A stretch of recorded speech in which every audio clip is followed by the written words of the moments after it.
الفقر عمره ما كان عيب، ولا عمر الفقر بيعيب الراجل.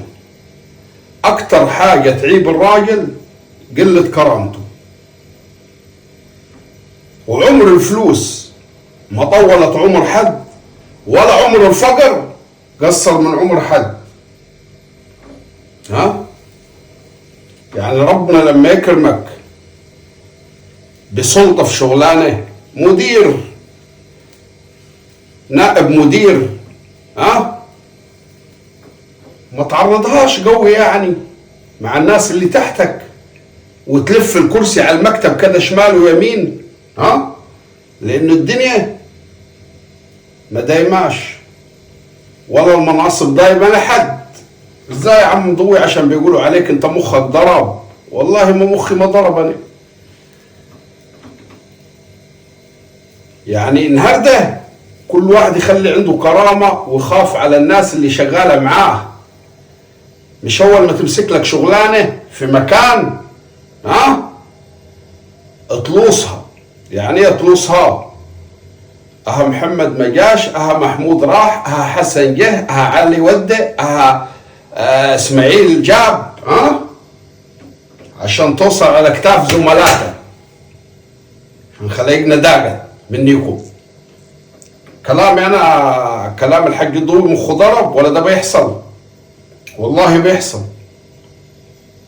واحد يمسكوه شغلانه يشتغل اريال،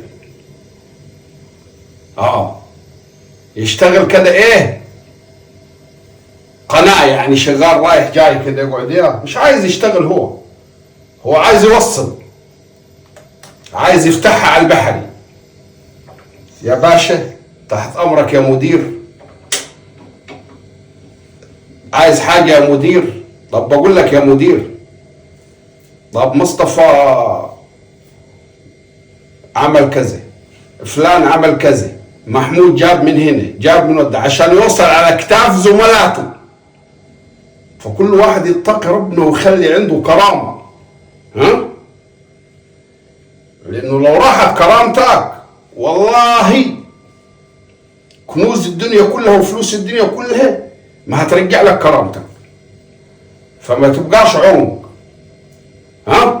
وتقعد تقطع في عيش زملاتك، اختشي على دمك. لانك انت اللي بتعمله ده فاكر يعني انك انت بتبقى في نظر المدير الواد اللي عنده كرامة. والله بعد ما بتمشي بيقول عليك سكسونية. فيا سكسونية بعد اذن حضرتك تخلي بالك من زمايلك. عيب واختشي. الكرامة كرهتونا في خلقنا، وكرهتونا في جلابيتنا لابسينها، والجو شتاء ما حاملينش الجلابيه الخفيفه دي علينا. حتى القهوه اللي كنا بنشربها زياده شربتوها لنا مظبوط يا سكسونيا. والله بقى انا مش هنشربكم معايا.